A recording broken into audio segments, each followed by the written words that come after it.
More and more, we have clients call us and say, I was involved in a ride-sharing accident with an Uber vehicle or a Lyft vehicle. What are my rights? What can I do? What can't I do? They want a lawyer in New York City, Brooklyn, Bronx, Queens, Staten Island, throughout New York City and the surrounding suburbs, Long Island, Suffolk County, Nassau County, Westchester, and maybe even a little bit above that. And they want to know what are their rights with respect to Uber and Lyft crashes. Well, pretty much with respect to the car accident itself, it works just like any other car accident, whether that vehicle is owned by an individual or that vehicle is owned by an Uber driver. The rules of the road are the same. They have to abide by red lights, stop signs, the rules of the road are the same.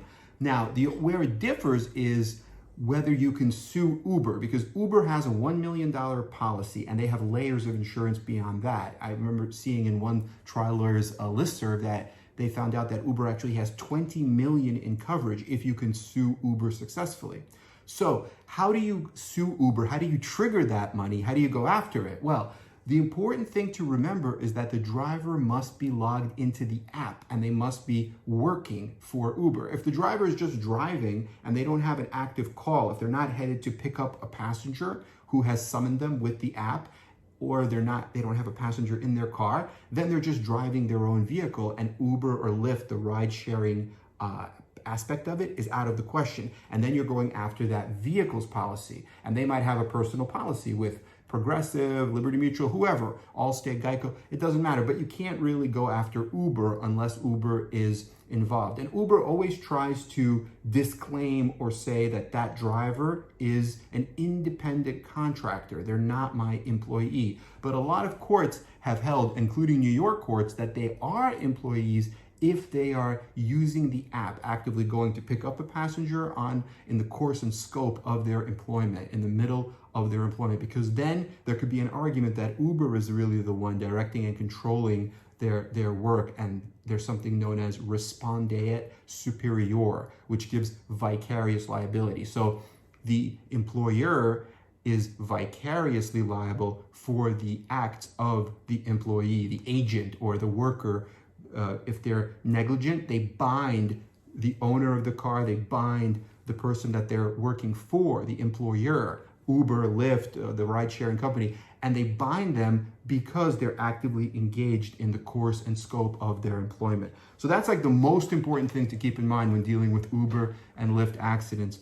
Other than that, it's pretty much the same as a car accident. You have no-fault coverage for the vehicle you're sitting in, up to $50,000 by statute. That's known as personal injury protection. It steps into the shoes of health insurance. So you can get all your medical treatment paid for up to $50,000.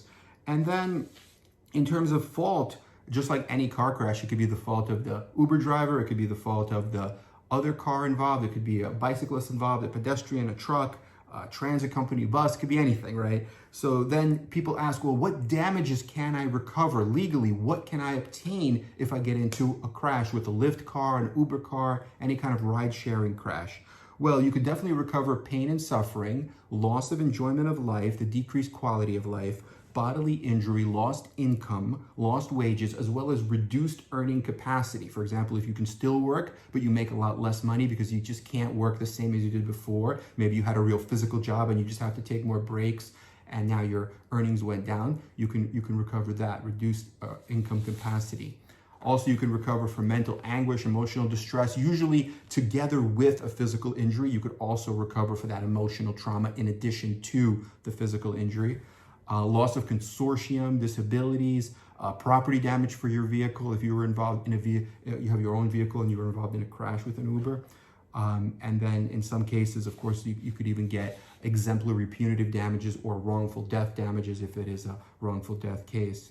So this is just a brief overview of Uber and Lyft ride-sharing accidents in New York City. Give us a call if you've had one and you need a consultation. We're here to give you a personal, confidential consultation one-on-one and answer your questions, and then you could see if we're the right fit for you, and we could answer your questions and help out. We're here to help serious injury victims and their families. That's our goal. And we have a small firm with about 8 lawyers, 22, 23 people all together. And we We do the best we can for our clients, and we've gotten some excellent results. In fact, we've gotten some results of 500,000, $500,000 and more in these Uber and Lyft car crash cases. Give us a call and we'd be happy to help. Have a great day. Bye-bye.